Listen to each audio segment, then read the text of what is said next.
Olá, boa noite, tudo bem? Eu sou o Anderson e este é o programa Ernesto Responde. Muito obrigado pela sua audiência. Hoje, com exclusividade, o tema do programa é investimentos, o beabá do investimento. Uma entrevista exclusiva com Luiz Barsi Neto. O Luiz Barsi Neto é o primogênito do Luiz Barsi Filho, que é o maior investidor, pessoa física da B3. Lembrando, o programa Ernesto Responde é gravado na ERP Flex. Se você precisa de um ERP completo, robusto, eficaz, de acordo com todas as exigências do mercado, consulte erpflex.com.br. Acompanhe agora a entrevista.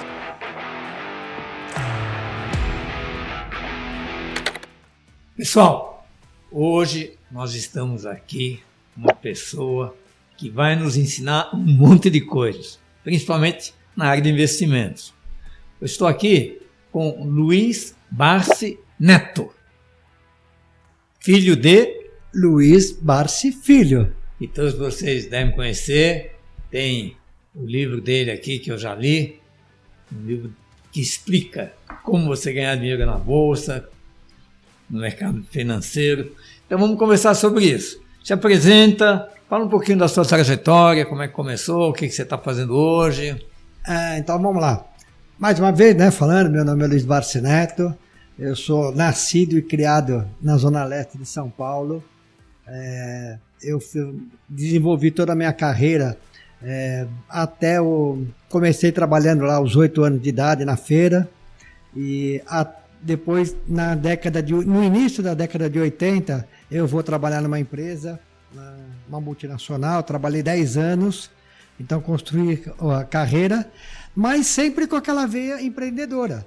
Então eu me recordo que eu era pequeno e a gente sempre tem aquele sonho, né? Então eu quero ser alguém. E a gente sabe, por mais que a gente sendo empregado, a gente tem as nossas limitações como empregado.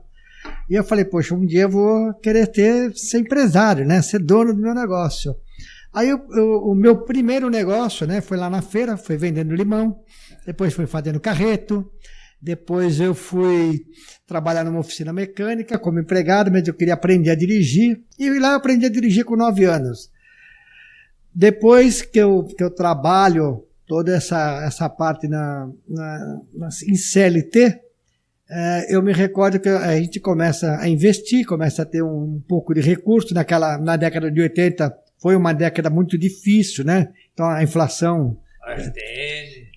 O RTN, o RTP, olha, obrigações registradas do Tesouro Paulista. Eu lembro que a gente trabalhava com isso, e então a gente tinha que calcular tudo isso todos os dias, e era na mão. E aí quando acontece, de eu estar chegando mais ou menos no final da década de 80, 1987, 88, eu já tinha um recurso, e eu ia comprar uma oficina mecânica, essa oficina mecânica que eu comecei. Meu pai falou assim, pô, Lizinho, o papai tem um negócio, você não quer olhar?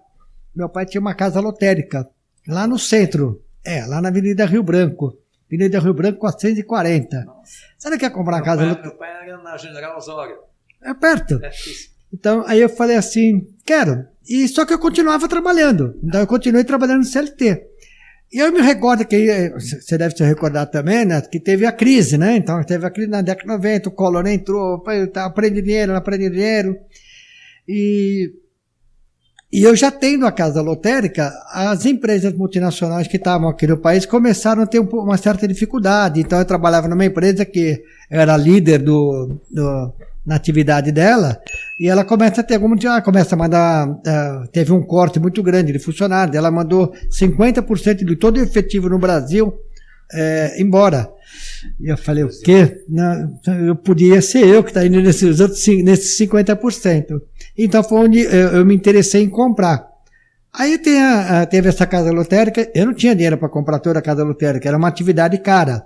Eu lembro, eu tenho guardado isso até hoje, eu comprei em 10 promissórias, entendeu? Eu pagava promissória pro meu pai, contrato, tudo direitinho, então cada vez que eu fosse pagando a promissória ele me devolvia.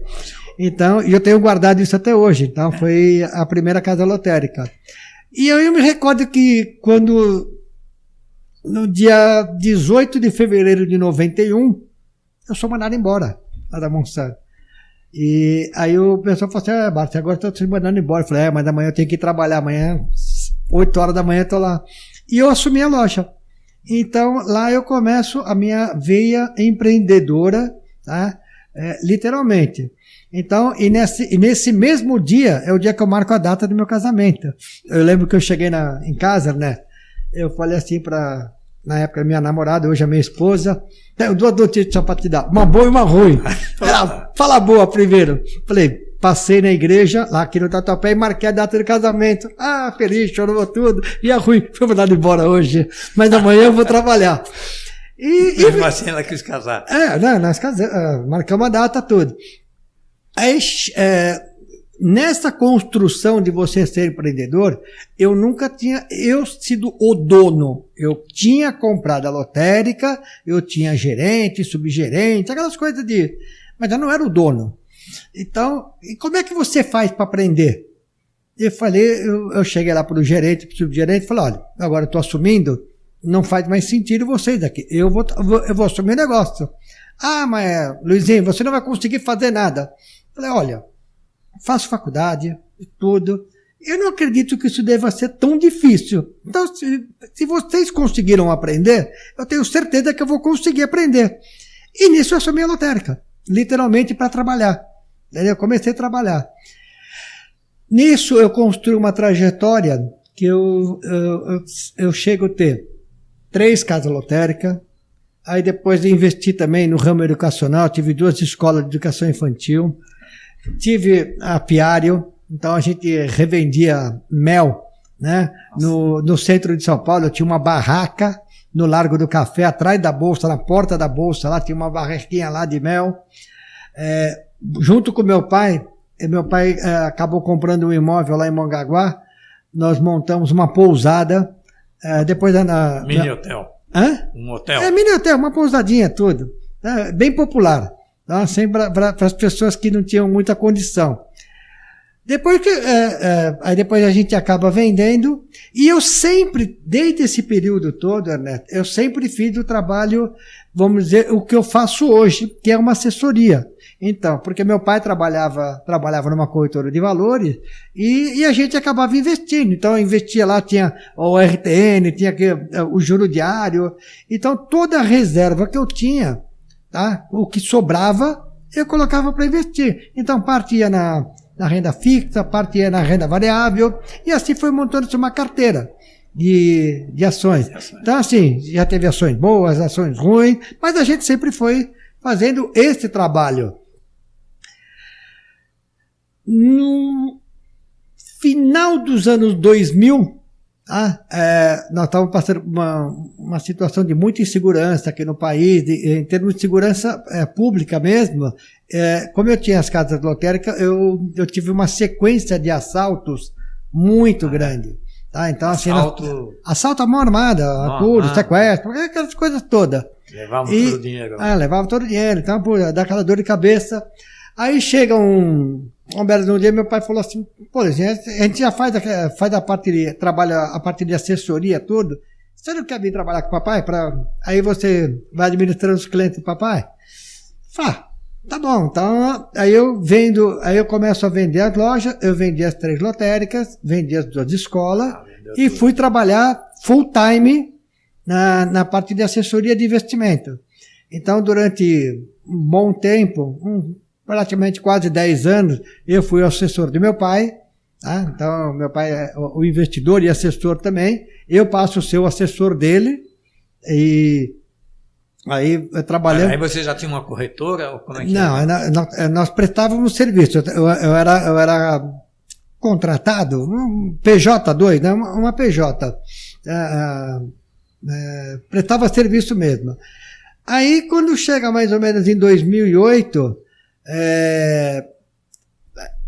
jovem ainda, eu tinha 20 anos atrás, eu queria fazer mais coisas. Meu pai já estava com a vida dele já bem resolvida e já tinha um propósito um pouco diferente. Então, assim, ele já comprava, investia mais a longo prazo, e os clientes, nem todo mundo segue a mesma filosofia. Então a gente procurava se adaptar a todas. Ele era muito conservador, ainda é. É conservador, é assim, o seu Ernesto, eu falo o seguinte, meu pai gosta de dinheiro, muito de dinheiro, mas muito, entendeu? Então, assim, onde tiver uma oportunidade, ele vai aproveitar. Então, não significa que ele não venda ações. Ele compra e vende normal. E os clientes pediam mais coisa. E nós trabalhávamos numa corretora, que ela era uma corretora média para pequena, mas não tinha muita coisa. Era só aquilo. Então, assim, só tinha renda variável. Então, e nós tínhamos clientes que não tinham esse espírito, né, não suportava oscilação. Entendeu?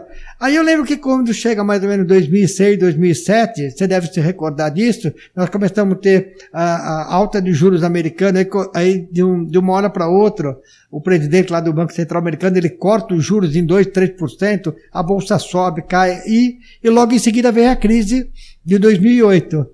Aí eu e meu pai separamos uma sociedade, aí eu comecei de novo do zero, né? Vamos começar de novo. Aí eu fui trabalhar em mais 2 corretoras, aí depois eu monto, em 2012, o meu escritório. Independente do seu pai? Independente do meu pai. Entendeu? Meu pai continuou lá fazendo o que ele fazia, tudo, e os clientes ficaram com ele, eu comecei de novo, e vamos construir novamente o trabalho, começar de novo. Então, de 2012 a 2018, eu praticamente trabalho sozinho, tá? Então construí meus clientes, eu tinha uma clientela fiel, que acabavam nos acompanhando. 2019, eu admito o primeiro sócio no meu escritório. E aí sempre em renda variável. Sempre em renda variável. Mas, assim, como nessa instituição que eu estou hoje, posso falar o nome dela? Então, na XP, foi a primeira plataforma aberta. Então, a gente já tinha, além da renda variável, tinha também renda fixa, onde os clientes começaram a ver, poxa, se eu não gosto da renda fixa, da renda variável, tem a renda fixa. Então, eu comecei a ter mais um tipo de produto para poder oferecer para o cliente. Por quê? O senhor deve saber, quando o senhor preenche lá o perfil do investidor, né? Tem lá, né? Conservador, arrojado. Então, mas o meu, eu falo o seguinte, qual é o seu perfil? É aquele que você põe a cabeça no travesseiro e dorme. Então, assim, então ele fala assim, eu quero ganhar muito. Entendeu? Então, assim, e eu falo que o investidor hoje é aquele que ele consegue pôr a cabeça no travesseiro e dormir. Aí 2020, eu admito, no final de 2019, início de 2020, eu admito mais um rapaz, que ele era primo de uma cliente do escritório. Então nós começamos com 3 assessores. Dia 15 de março vem a pandemia.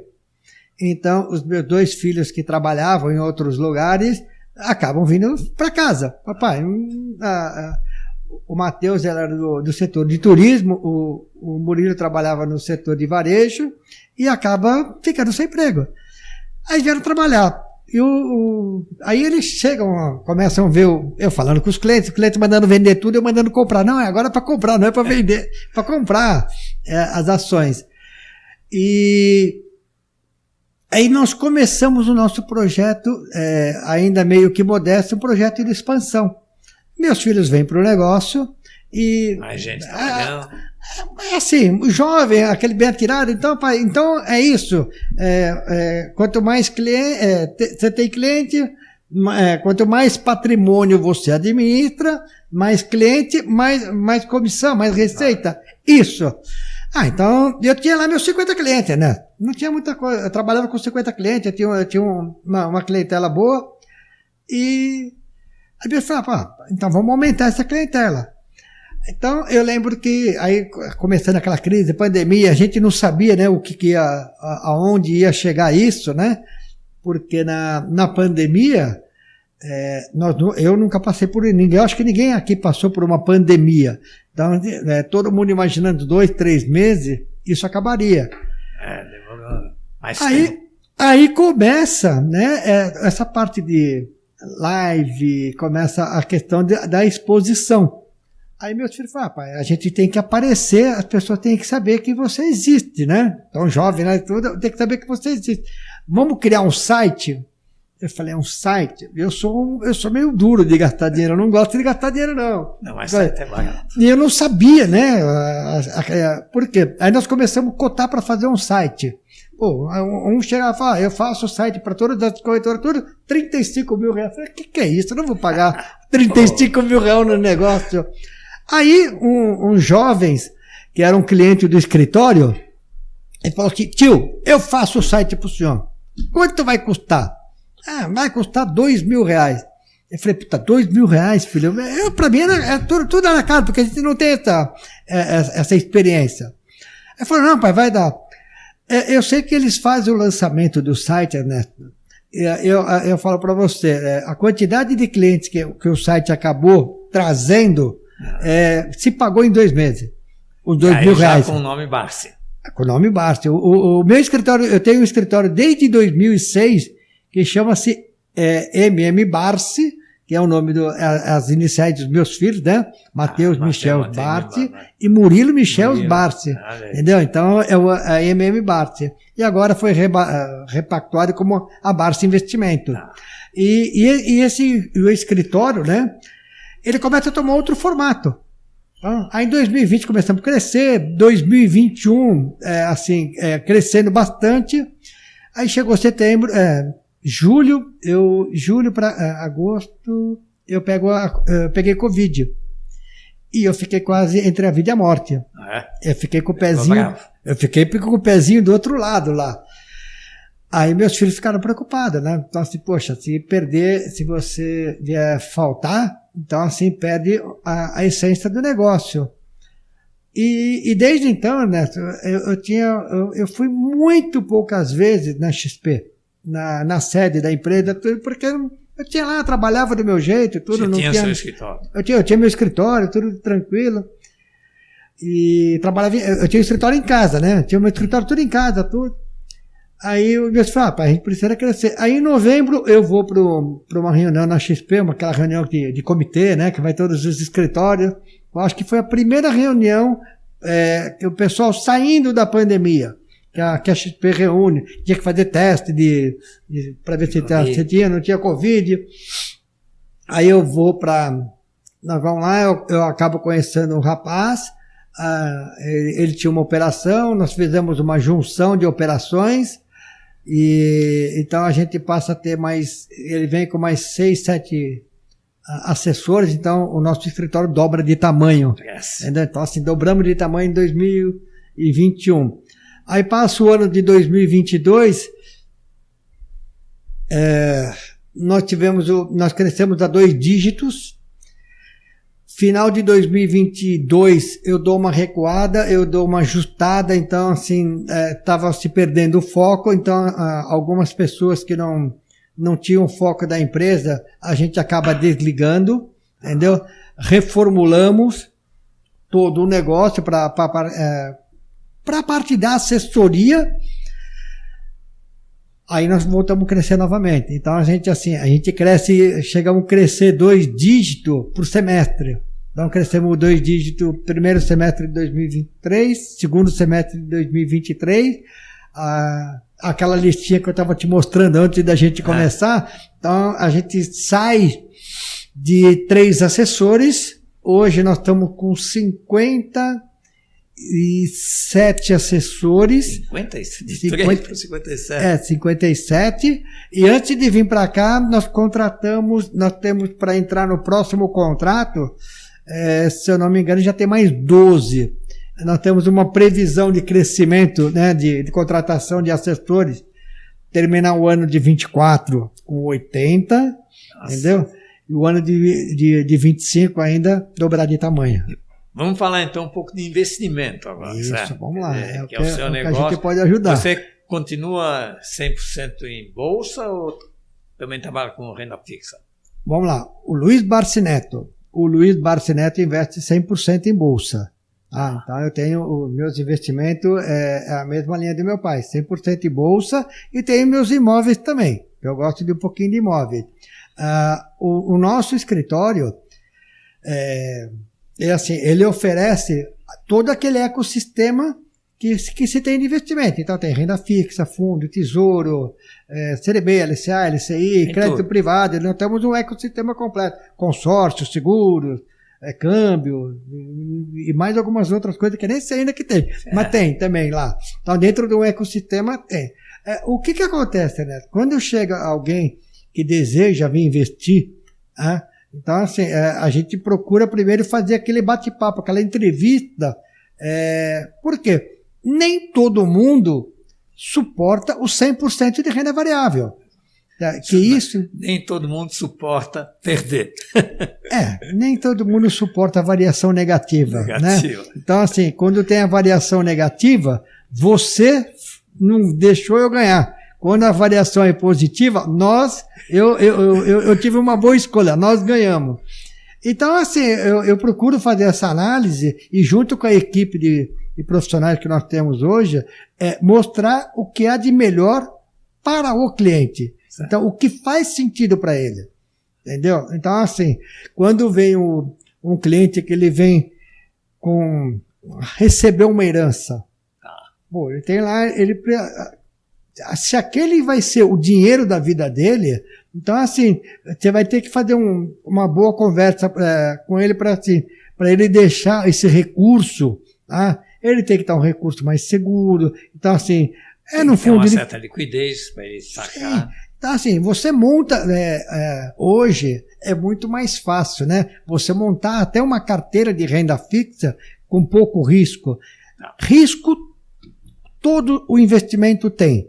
Tá? Então, assim, às vezes não é o risco só de quebrar, é o risco de desvalorizar. Então alguém falou assim para mim, Martin, mas a renda fixa não sofre oscilação. Sofre. Então, muito. Ainda sofre. Um exemplo é agora, né? A Selic está caindo. Vai caindo tudo. Algum título ele vai ser prejudicado. Então a gente procura montar, Ernesto, o que é de bom para cada cliente. Certo. Então, assim, ele recebeu uma herança, como eu estava dando um exemplo. Esse dinheiro eu suporto 5% de risco, entendeu? De volatilidade. Então a gente pode investir na renda variável, em ações, né? Uma parte em ações, uma parte em seguro. Você tem que deixar o cliente confortável. É exatamente essa questão, né? Dividir uma parte aqui, uma parte ali. E o que faz sentido? Eu tenho muitos clientes que chegam na tour e falam, Márcio, eu aguento o risco, eu aguento tudo, mas eu quero comprar tudo de ações. Tá bom. Aí você compra, às vezes fala, mas eu não quero papel de segurança, só quero papel primeira linha. Aí você compra o papel primeira linha, mas o papel cai 5%. Mas eu comprei isso aqui, por que eu comprei isso? Não, mas não é papel primeira linha, entendeu? Então, assim, a gente procura orientar cada pessoa, cada investidor, porque às vezes atrás do investidor tem uma família. Exato. Entendeu? Então, assim, tem toda uma estrutura, uma situação. Ele pode ser o genitor de várias pessoas. Então, você tem que... A primeira entrevista com o cliente ela é muito importante. Certo. Então, e eu falo isso, até falo assim nas minhas palestras, vem de coração aberto para falar de investimento. Porque às vezes o cara não quer falar que tem mais dinheiro, porque tem o dinheiro em outro lugar, mas vem com o coração aberto para a gente poder tentar mostrar a melhor situação financeira de investimento naquele momento. E a gente pode dizer que do jeito que é a nossa bolsa, e do jeito positivo, vamos dizer assim, que é a nossa renda fixa, né? Embora caiu agora um pouquinho, mas ela é pelo menos maior que a inflação, eu diria. Realmente o mix é que é o segredo do negócio, né? Sim, eu acho que assim, a diversificação. A diversificação. A diversificação é a coisa mais importante. Então, assim, vamos falar os empreendedores hoje, assim, as pessoas que estão empreendendo, começam a ganhar dinheiro, o que a gente percebe eu não vou falar, é a falta da educação financeira. Muitas pessoas, Ernesto, você sabe disso, que não tem educação financeira, entendeu? E ele, por quê? Nós sempre, e você vai se recordar disso, Meu pai fala muito isso nas palestras dele. Nós fomos induzidos sempre a ser o quê? Emprestar dinheiro para o governo. E como é que a gente emprestava dinheiro para o governo? Então o governo ia na televisão, na década de 70, e aquele senhor de terno, né, gravata, com chapeuzinho, vem para a caixa, e você ia para a poupança, né? Aí foi se passando os anos, mas o apelo era igual. No final, já era o sambista, vem pra cá, vem, mas era a mesma coisa, você emprestar o dinheiro pro governo. Certo. Então, assim, e o governo, ele sempre remunerou mal esse dinheiro. Então, a poupança, é assim, você não ganha, e ela nem corrige a inflação. Tá? Então, diante disso, desse leque, o que nós sempre pensamos? Vamos tentar ajudar as pessoas a investirem melhor. Então, assim, hoje dentro do escritório, a gente ajuda as pessoas a ter o direcionamento dos seus investimentos. Então, é aquele que pode investir em renda variável, aquele que pode investir em renda fixa, aquele que compra o seu Tesouro Selic para fazer a proteção. Por quê? Quando o empreendedor também, ele está começando, ele não pode colocar o dinheiro do caixa dele em risco. Exato. Ele tem que preservar a família, porque a gente não sabe, eu sempre falo o seguinte, a gente tem que investir aquilo que sobra, entendeu? Aquilo que sobra, aí sim, pode-se pensar numa renda variável, e aí sim entra a análise de quais empresas são melhores. Aí a gente começa a montar a carteira de previdência, a carteira de ações do cliente.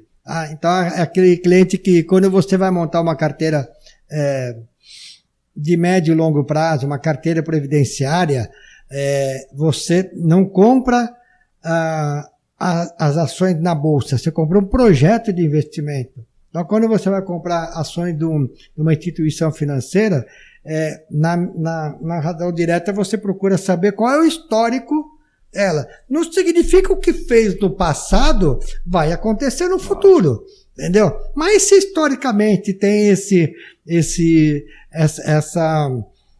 crescimento, então, se tem essa disponibilidade de pagar dividendos, então você acaba começando a montar. E o que eu falo para os clientes? A gente ir comprando aos poucos. Nem sempre precisa comprar ações da mesma empresa. Entendeu? Então você vai comprando conforme o mercado for te dando oportunidade. Mas vocês trabalham bastante com fundo de ações? O que tem na plataforma da corretora, sim. Tá? Mas eu gosto muito de ações, de comprar direto de ações de empresa. Então, por exemplo, a gente vai comprar ações das empresas que fazem parte do índice, tem as small cap, as middle cap, porque você vai montando uma carteira, então você tem um histórico disso. Voltando um pouquinho, no início dos anos 2000, quando eu vou trabalhar no mercado, uma das coisas que eu aprendi muito, eu ia muito na reunião das empresas, nas APMECs. Então você conversava com os executivos, então você aprendia, então você começava a escutar, você tinha um outro olhar para o mercado. Então a gente procura montar isso.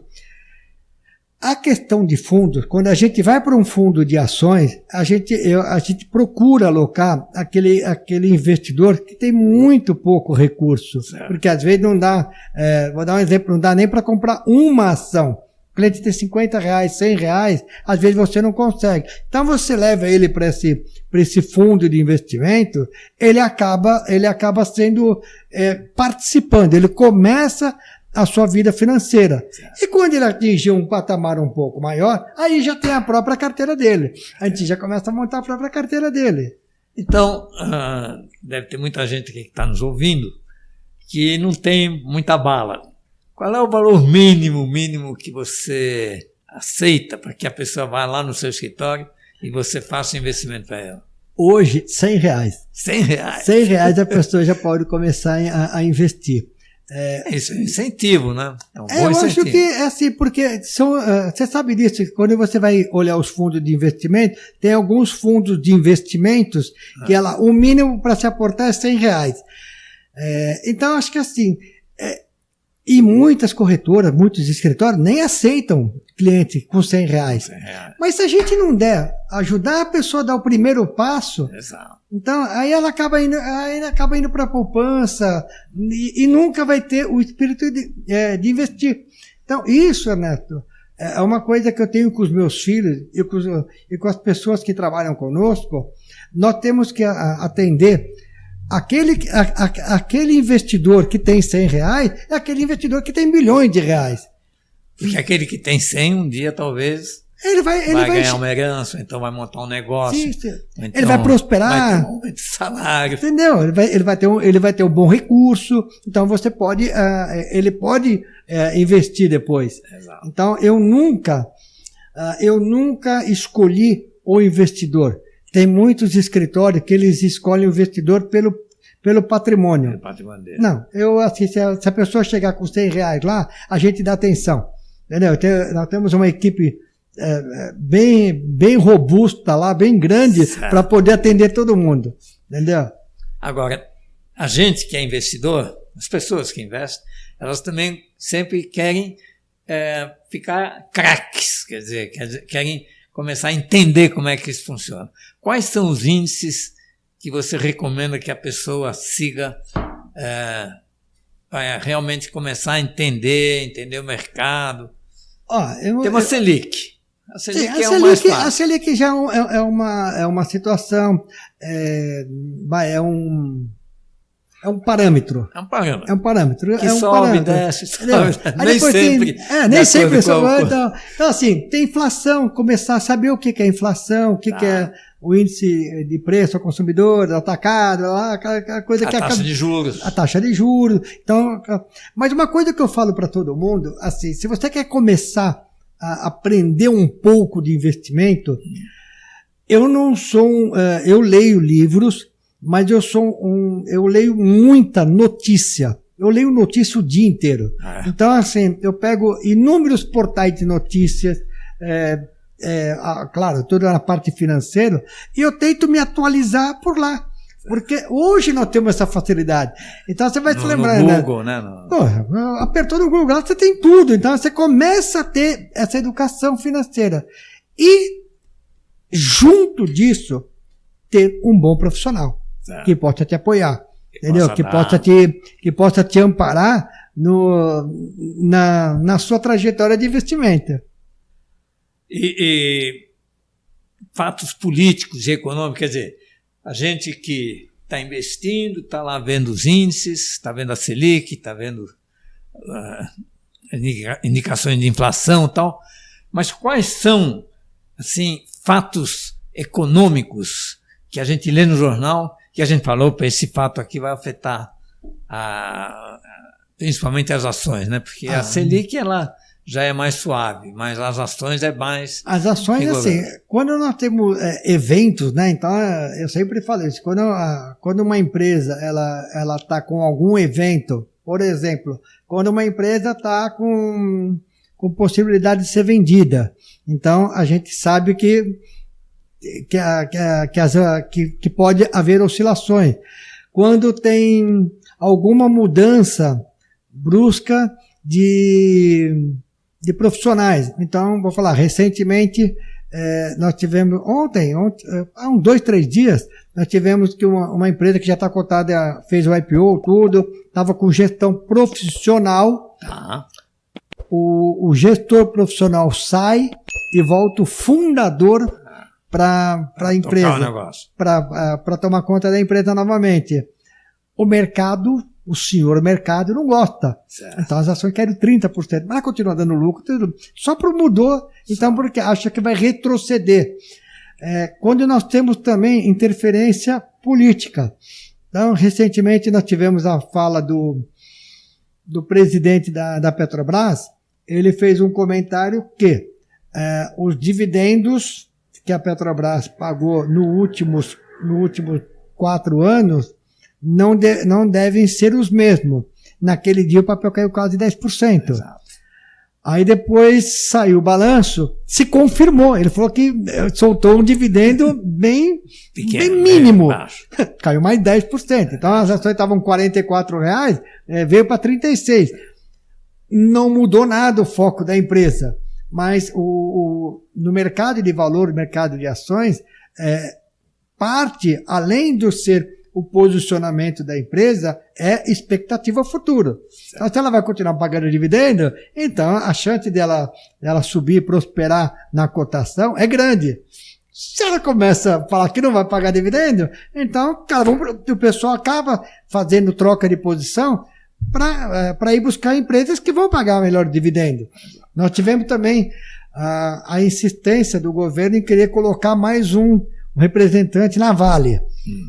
As ações da Vale custavam quase R$80, entendeu? Veio para R$60. Então, assim, só de uma interferência. Então, uma interferência política, uma interferência,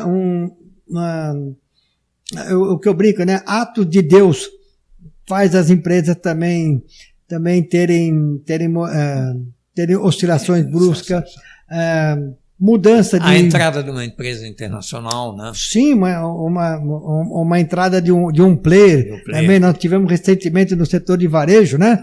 Só de falar que as empresas internacionais não iam pagar o imposto, a empresa nacional ia, todas as empresas do setor de varejo acabaram retrocedendo a cotação. Quais as leituras que você recomenda? Eu leio o Estadão e o Valor Econômico. Eu não leio eles físicos, eu leio eles tudo pela internet hoje. Então eu começo a ler por volta de 4:30 da manhã, já estou lendo os dois. Então, porque a gente recebe tudo pelo WhatsApp, tudo, chega todas as notícias. Então é 4 e pouquinho já estou lendo. Porque eu tenho clientes fora do país. Então eu tenho clientes em Portugal, na Itália. Mas que investem no Brasil. Que investem no Brasil. São brasileiros que continuam investindo aqui, que moram fora e acabam investindo aqui. E você também investe no exterior? Muito pouco. Mas, assim, nem 2% Então, assim, eu comecei, mas é para poder usar o cartão. Então, quando você tem investimento lá fora, você começa a usar. A plataforma da corretora deixa a gente investir. Mas eu invisto em ações também, lá fora, tá? Não é nada. Eu, Luiz Barceneto, ações. Sempre ações. Eu sou da área de TI, né?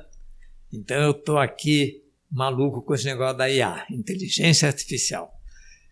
E ela tem realmente dado, assim, subsídios bem interessantes numa série de assuntos, dizendo como você deve fazer e tal.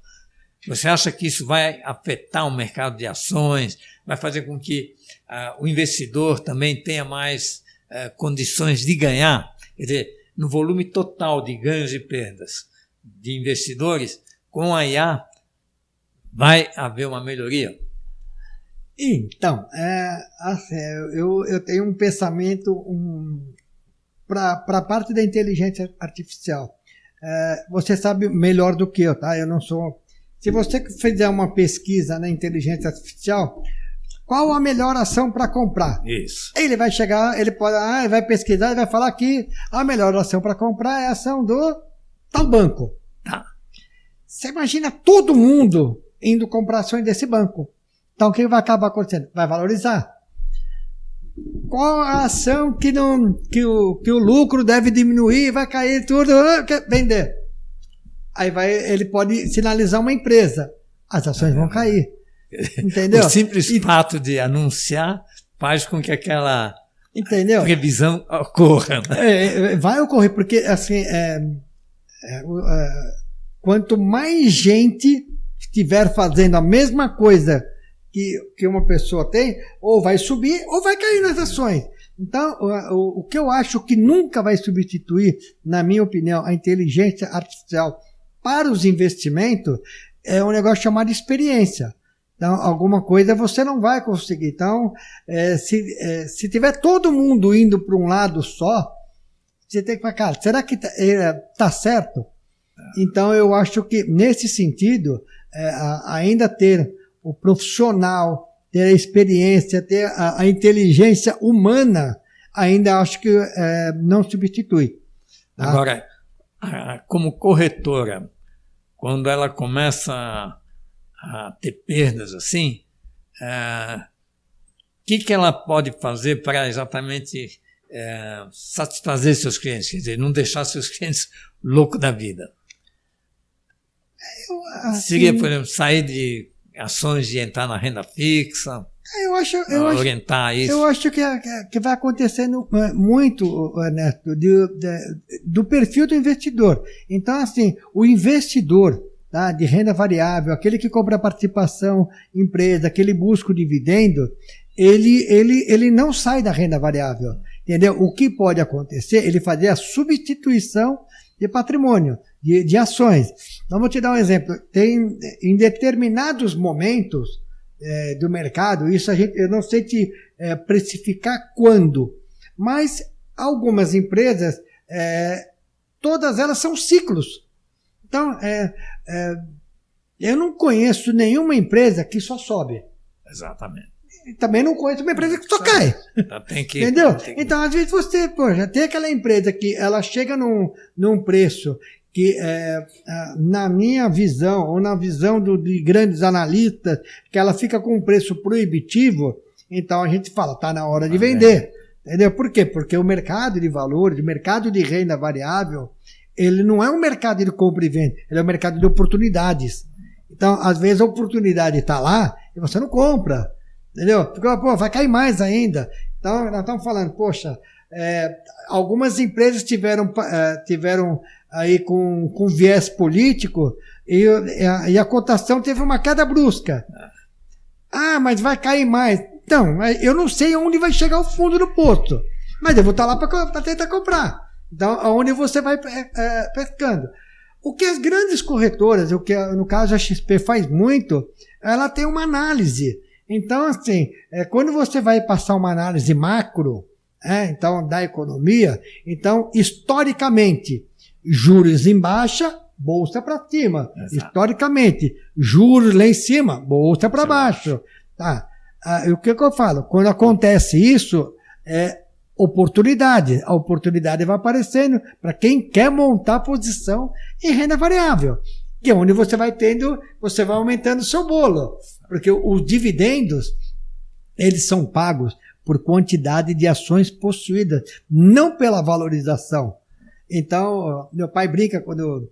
Meu pai, inclusive, só para falar, nesse livro aqui, quando eu terminei de ler esse livro, eu falei, bom, então o negócio é viver de dividendos. Sim. Não compra, só vai comprando, não vende nada, só vive de dividendos. Então, porque vai chegando uma condição que para ele se movimentar já fica muito mais difícil fazer essa... Então, assim, o viver de dividendo. Então, você vai comprando. Eu lembro que quando nós íamos trabalhar de metrô, a gente passava em frente à bolsa, e então tinha algumas pessoas que falavam assim, ei, Bart, o que vai acontecer hoje? Ele falou, o mercado está em alta, mas eu preferia que ele caísse. Bart, agora vai subir. Mas eu quero que caia para eu poder comprar mais. Por quê? Era a quantidade de você ter mais quantidade de ações. Quanto mais quantidade de ações possuirmos, mais dividendo vai se receber. Então, essa é a sistemática. E isso você vai comprando e você vai acumulando. E se você puder reinvestir todo esse dividendo, tá? Ter uma vida... eu sou a favor de, assim, você separar parte desse dividendo que você recebe e aproveitar também a vida. Um pouco. Então, ir passear, ir viajar, frequentar, para quem gosta, bons restaurantes, ter uma condição de vida bem tranquila. Então, assim, separa, investe. Gastar com a mulher. Deixa ela comprar mais um vestido. Entendeu? Assim, você faz. Porque, na verdade, ela não está gastando, ela está investindo, né? Exatamente. Está investindo. Então, eu acho que quando você faz isso, Ernesto, poxa, a chance de você crescer, ela é muito grande. Então, eu lembro que meu pai deu até uma entrevista em 2020, quando as ações tiveram aquela queda expressiva. Márcio, o seu patrão, eu não vendi nada. Não perdi nada. Você perdeu, eu não perdi nada. Entendeu? Só que assim, tinha caixa, entendeu? Na hora que tem, assim, o importante é sempre você ter uma reserva de emergência para investimento. Porque as oportunidades aparecem. Mas às vezes você pode ficar um tempo sem comprar nada. Eu não estou ganhando dinheiro. Não, você está ganhando. Deixa a oportunidade vir. A oportunidade procura, gente. Eu sempre... Mão de vaca. Não importa se você está ganhando muito, tal, economize. A economia é a base da riqueza. Porque o que eu fico impressionado é quando eu vejo assim, a pessoa ganhando um pouquinho a mais, tal, nossa, já vai para uma viagem, vai comprar roupa nova, vai almoçar no lugar mais caro. Aí nunca vai ficar rico, não é? Eu acho que o maior segredo da riqueza realmente está na economia, né? Depois, nos ganhos. É usar a palavra assim, poupar. Entendeu? Eu acho que assim, acho que a palavra é assim, é poupar e saber investir. Então, assim, é o que eu te falei, eu não sou contra gastar, mas você tem que ter tem que ser controlado. Exato. Então, como eu estava falando para você aqui, nós estávamos conversando agora há pouco, o que você gosta? Pô, eu sou uma pessoa que gosta das coisas, eu gosto de viajar, eu gosto de ir num bom restaurante, eu gosto de ter um carro legal. Isso, mas não tem que ser. Eu levei 60 anos para construir o meu sonho, que era comprar um carro que eu queria.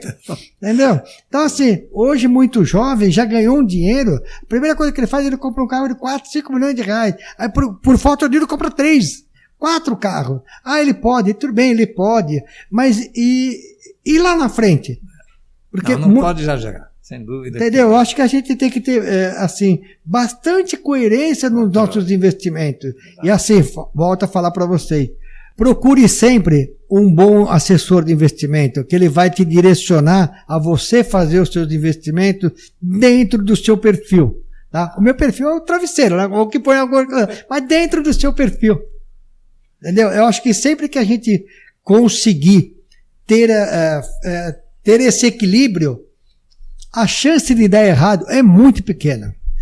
Me diga o que você pensa das criptomoedas. Então, eu compro criptomoeda. Compra? Eu compro criptomoeda.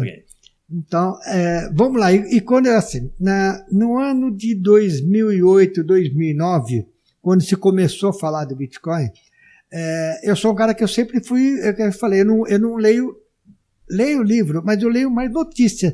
Então estava começando a se falar de Bitcoin, né?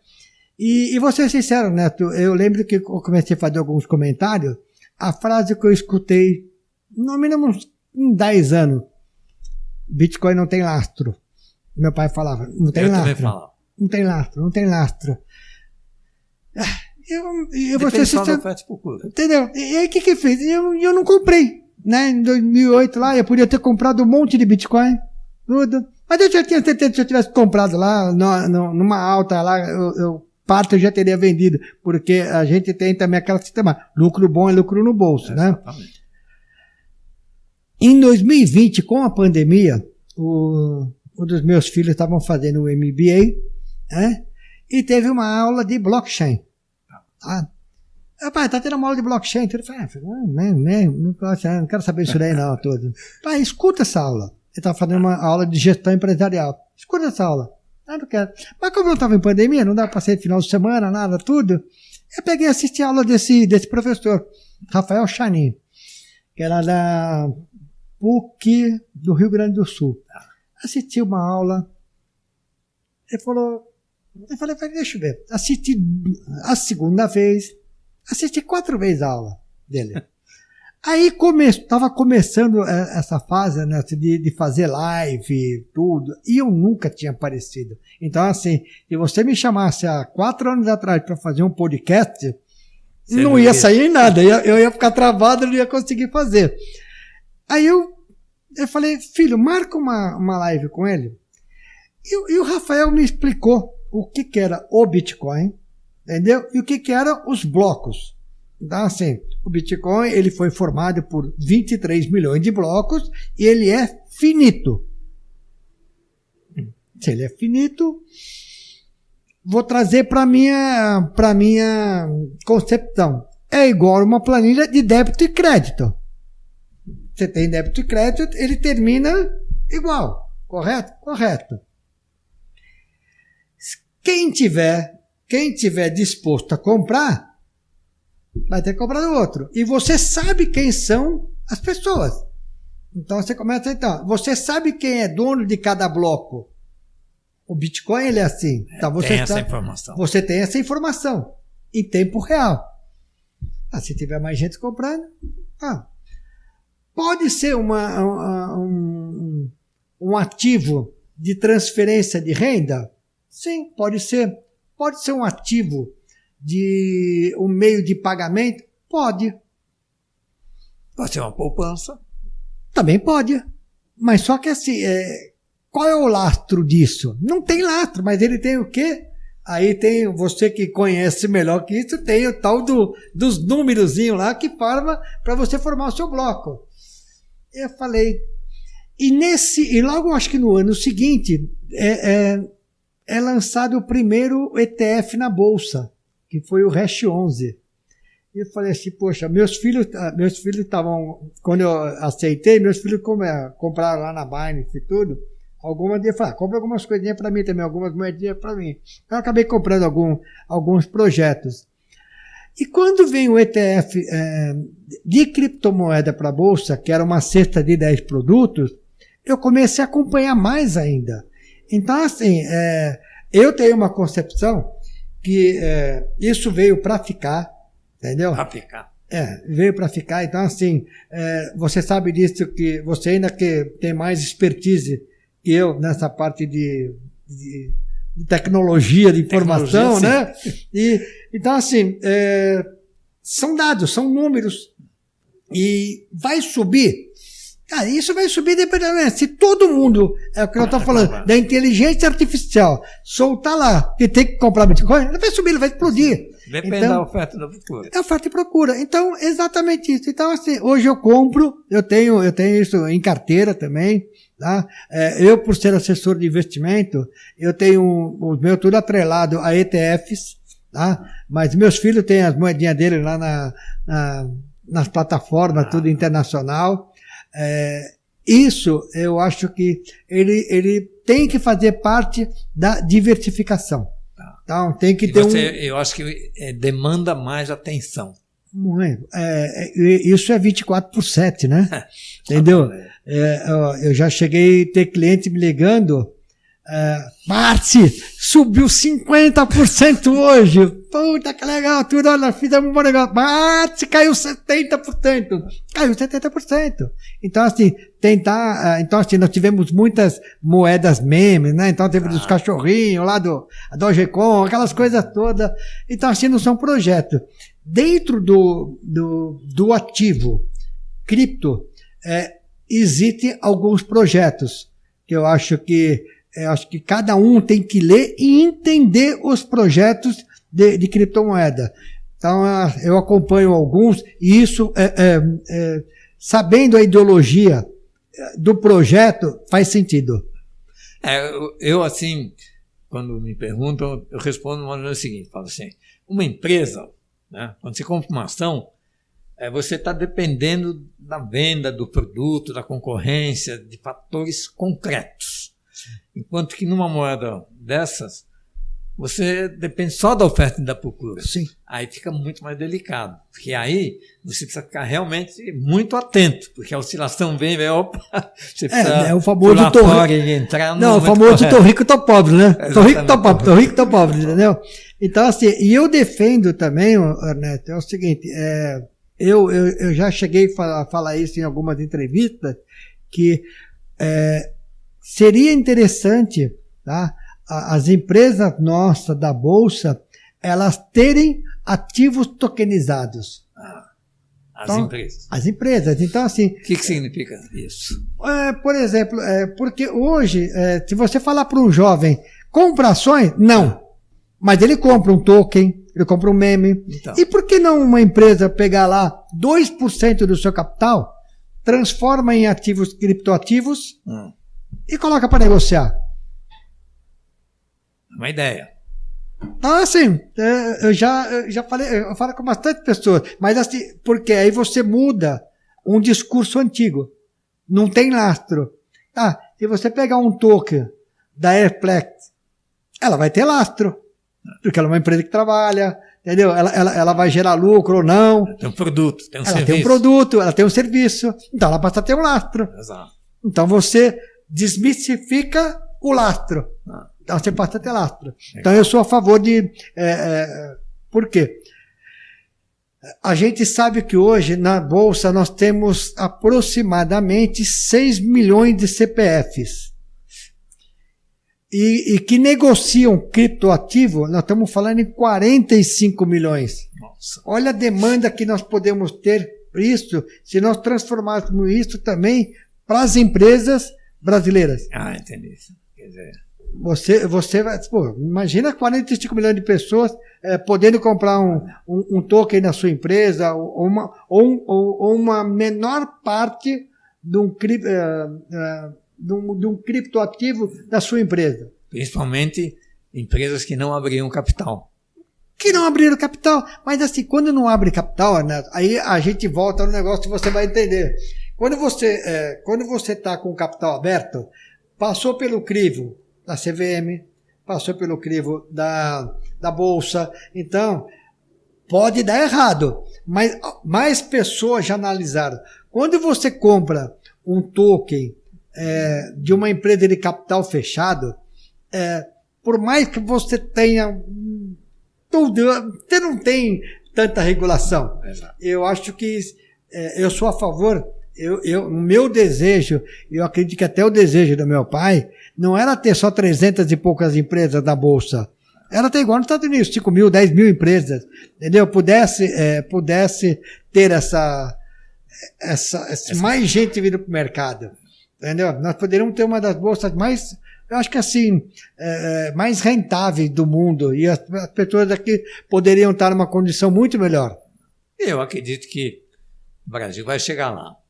Está crescendo, está ficando mais rico e o número de empresas está realmente aumentando e empresas que possam abrir o capital estão conseguindo chegar lá. Se bem que caiu, né, nesses últimos meses aí, o número de empresas que entrou na Bolsa caiu bastante, mas... Não vem caindo por causa da estabilidade econômica também, tudo, acaba deixando as pessoas inseguras. E eu falo também, depois da pandemia, muitas empresas hoje na Bolsa, elas estão baratas. Tanto que muitas empresas, os controladores estão fazendo oferta para comprá-la mais barata. Então, assim, você deve acompanhar bastante isso também, né? Quantas empresas hoje têm programas de recompra para comprar as ações e excluir para aumentar a base de dividendo? Entendeu? Porque está barato. Às vezes compensa mais comprar ação do que investir na atividade, entendeu? Então, ele faz, as ações caem o tempo inteiro, mas está muito barata. Então, a própria empresa vai lá e compra porque passa a ter um grande negócio. Então, eu acho que o mercado de capital, ele é fascinante por isso, né? Assim, dá aquela coisa, você está aprendendo o tempo inteiro o que está acontecendo. E sobe e desce. Isso é o tempo inteiro. Bom, eu acho que a gente deixou aí bastante informação para os nossos ouvintes. Realmente não existe uma afirmação definitiva no mercado de ações, principalmente. É realmente um jogo de probabilidades, mas eu acho que você nos deu uma aula aqui que o pessoal vai agradecer muito. Eu fico feliz de poder ajudar as pessoas. Então, o nosso foco principal, além de dar a parte da educação financeira, é tentar orientar. Então, acho que é uma história, é um ditado antigo, né? Para todo pé tem o seu sapato. Então, acho que no investimento, para todo investidor, tem um investimento certo. Tá? Então, assim, eu não sou enfático somente num. Tá? Além de ter o escritório, a gente procura mostrar para cada um aquilo que se faz necessário nos seus investimentos.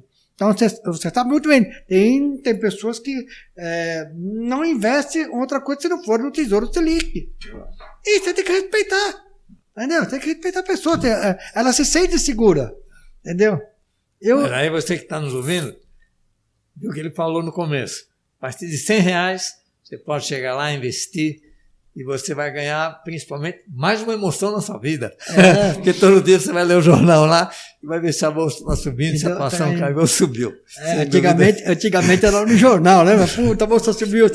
Eu ainda olho no jornal. Eu recebo todo dia jornal lá, Folha, Estado e tal. Mas é que hoje está muito mais dinâmico, hoje né? Tem tudo na internet. Hoje tudo na palma da mão. Nos dá tanta informação. Hoje está tudo na palma da mão, mas Mas é fascinante. Então, assim, eu sou assessor. Eu sou assessor de investimento. Então, assim, todo dia eu tenho os clientes, tenho uma clientela. Então, quando eu saio, às vezes eu só fico assim, putz, será que alguém ligou? Porque Mas você nunca apanhou, né? Não abandono. Não dá para abandonar. Não dá para abandonar. Não, eu digo, nunca ninguém chegou e perdeu uma recomendação sua. Ernesto, se a gente falar que nós só acertamos, é mentira. Exato. A gente erra também. Então, assim, na década de 80, ninguém comprava ou vendia ações de banco sem falar com meu pai. E os bancos quebrou, Banco Nacional Econômico, Banco do Progresso, Banco Baimen, um monte de banco quebraram. Entendeu? Leia esse livro. Entendeu? Então, um monte de banco quebrado. Então, nós já tivemos situações de empresas que ficaram 30, 35 anos lá na Berlinda, tudo, e depois e aí fica, porra, Márcio, mas você comprou essa ação não sobe. Pô, tá vendo? Meu amigo que tá lá, ele falou com o mecânico dele, com o pedreiro, com o borracheiro, com o cara da fadeira, o cara falou para ele comprar, isso aqui, o papel subiu, e esse papel que nós compramos não sobe. Pô, vocês são mais experientes. Só que às vezes tem projetos que acabam demorando demais, entendeu? Para acontecer. Então nós já estamos em projeto que levou 35 anos para acontecer. E hoje é uma das maiores posições da nossa carteira, mas levou 35 anos. Leva bastante tempo. É lógico, todo negócio leva tempo, você precisa arrumar cliente, precisa crescer aos poucos, aí para crescer você precisa investir, então para investir já não sobra tanto recurso. Já fica mais difícil. Aí você tem que ter, às vezes, um bom aconselhamento financeiro. O que você faz com aquele dinheiro que tem para você poder investir? E o mais difícil, qual é a hora certa de investir? Nunca existe a hora certa. Exato. Entendeu? A gente não sabe qual era, mas então você tem que investir, você tem que estar à frente do negócio para saber se vale a pena ou não vale a pena. Tem algum ensinamento do seu pai assim que você gostaria de colocar aqui para a gente? Vamos lá, acho que o que eu escutei a minha vida inteira, desde pequeno, então o meu pai, e ele fala isso até hoje, só compre alguma coisa quando você puder comprar 10 coisas, 10 vezes ela. Então assim, você só vai poder comprar uma casa o dia que você tiver dinheiro para comprar 10 casas, que aí nunca vai te faltar. E isso eu cheguei a não fazer no começo. Porque eu queria, eu tinha dinheiro para comprar um carro, eu queria comprar o carro. Eu não queria ter dinheiro para comprar 10 carros para depois comprar um. Mas hoje, você levando passado o seu tempo, Ernesto, eu tenho isso hoje comigo. Então, assim, eu procuro, né, comprar aquilo que eu só posso. Quando eu tiver dinheiro para comprar 10, eu vou saber que eu não vou mais, aquilo não vai me fazer falta. Então, esse é o maior ensinamento do meu pai. Segundo, uma coisa que nós sempre fizemos, economize tudo, em tudo, mas nunca em comida e não desperdice comida. Eu acho que é uma coisa que a gente nunca economizou, já passamos dificuldade lá atrás, mas hoje assim, eu tenho vontade, eu vou com, mas sem desperdício. Esse é o ensinamento do meu pai, entendeu? Eu acho assim que realmente a economia ela depende muito também do controle, né? Quer dizer, se você não tem um controle do seu dinheiro, de quanto você tem, de quanto você gasta, tal, você não consegue exatamente chegar nessa conclusão, né? Se está sobrando, se está faltando. Eu, por exemplo, pessoal, controlo todos os meus gastos nesse talãozinho de cheque aqui, que já tem mais de 30 páginas. É um controle super manual, super simples, mas aqui eu coloco tudo que eu gasto e tudo que eu ganho. É evidente que valores significativos, mas tem que ser feito isso. Não pode deixar descontrolado. Eu não sou muito diferente não, tá? Eu tenho a minha agendinha, tá? Que eu carrego. Hoje eu acabo andando com uma mochila, tenho a minha agendinha que eu anoto tudo. Então, uma coisa que eu tenho isso, quando eu tinha os meus negócios, eu só gasto aquilo que eu já ganhei. Certo. O que eu vou ganhar ainda, Quando eu fiz isso, eu dei com o burro na água, entendeu? Não dá certo, não. Então, assim, tudo que você ganhar e você tiver ele guardado, você sabe que você tem aquela reserva. Te atenta, você, pô, às vezes você quer, pô, eu tenho dinheiro lá para comprar um carro, mas espera, que não precisa. Então, assim, eu sou um cara que eu anoto tudo. Meus filhos brincam, pai, você colocou no Excel? Eu falei, coloquei, filho, tá dentro da agenda. Mas, pai, lá não é o Excel. Então, mas tá lá, papai não coisa. Recentemente nós estávamos lá fazendo um trabalho, acabou a luz no prédio, acabou o gerador, acabou tudo. Ele falou, puta, pai, não tem mais. Eu tenho aqui, ó, tá tudo aqui, ó, tá tudo anotadinho. Tem um RP na mão aí. Eu tenho isso daí, eu acho que faz muito sentido. Para mim ainda faz. Certo. E seus contatos? Vamos lá. Como eu falei tudo, quem cuida de toda a parte dos contatos são os meus filhos. Mas tem algumas coisas que eu não esqueço. O site é luisbarce.com, tudo junto, luisbarce.com. O do escritório é barce_investimento, @barce_investimento do Instagram. O Instagram é @luis.barce. Acho que é isso. Depois tem os outros meninos, eles acabam cuidando. E lá no escritório, né, na Barce Investimento, nós atendemos tanto pessoa física quanto pessoa jurídica micro, média e grandes empresas, desde aquela empresa pequenininha até aquela empresa do agro que está vindo para os negócios agora, porque recentemente, né, muitos investidores do agro começaram a ver que, assim, claro, tem o investimento da terra, tudo, mas só que tem uma hora que não tem mais. Então você tem que começar a ajudar. Então a gente procura, na medida do possível, ir ajudando todo mundo. Então, assim, pessoas físicas ou jurídica, pode nos procurar. Nós temos uma equipe hoje de aproximadamente 55 assessores que estamos aqui para poder ajudar a todos. Tá? Perfeito. E, para finalizar, eu queria lhe presentear com 2 livros. Um é o Dicas de Como Chegar Lá, onde eu conto a história da Microsiga, da TOTUS, da minha vida particular, os 10 princípios lunetas. E é um livrinho que você lê em 2 horas, porque tem muita imagem. E um livro muito bacana também, que eu escrevi para o meu pai, quer dizer, com a ajuda de um profissional, onde tem fotos de São Paulo da década de 50, 60, a história dele, um livro muito bacana onde você também ler. Obrigado. E eu vou presenteá-lo também com um livro do meu pai, tá?